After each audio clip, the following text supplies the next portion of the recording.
On August 16, 2019, a new Middletown police officer was made aware of a video posted on July 11th by a user named Ira Seamus. Later that day, the Youngstown resident agency of the FBI received a phone call from Police Chief Vince DeGidio relaying the information received. Details provided by the chief and a review of the video depicted James P. Reardon holding an assault rifle and Reardon stating at the beginning of the video, "F expletive, a life." He then held the rifle in multiple firing positions with audio of gunshots and sound effects of sirens and people screaming added into the background of the video. The video also had a caption which stated in part, "The police identified the Youngstown Jewish family community shooter as local white nationalist Seamus O'Reardon." The video was also tagged at the Jewish Community Center of Youngstown. Immediate action by our local partners resulted in a local search warrant for Reardon's residence. In addition to the search warrant, a local arrest warrant for Reardon on the charges of aggravated menacing and telecommunications harassment was obtained. On that same evening of August 16th, New Middletown and Springfield Township police officers, along with members of the FBI's Mahoning Valley Violent Crimes Task Force, executed the search warrant and the arrest warrant for James Reardon.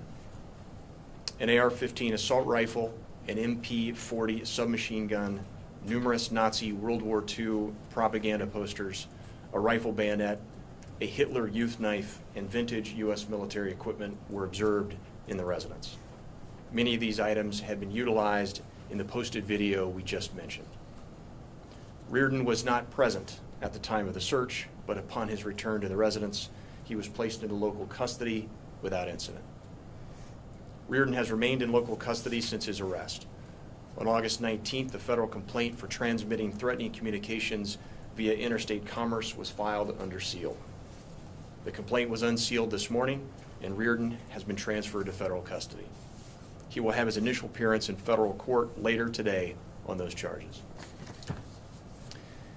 Now, the take this opportunity to remind the public to report suspicious behavior or suspicious postings that are observed online, particularly those involving threats.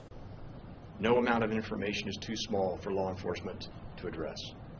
If you see something, please say something. As ever, collaboration between local, state, and federal law enforcement will immediately address the threats we identify and those the public brings to our attention.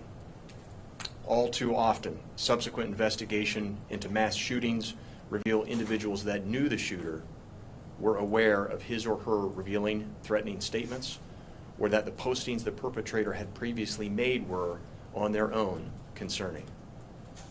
We need people to come forward with just this kind of information.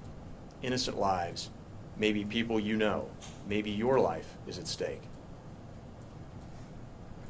We must be made aware of these threats, and law enforcement will act quickly.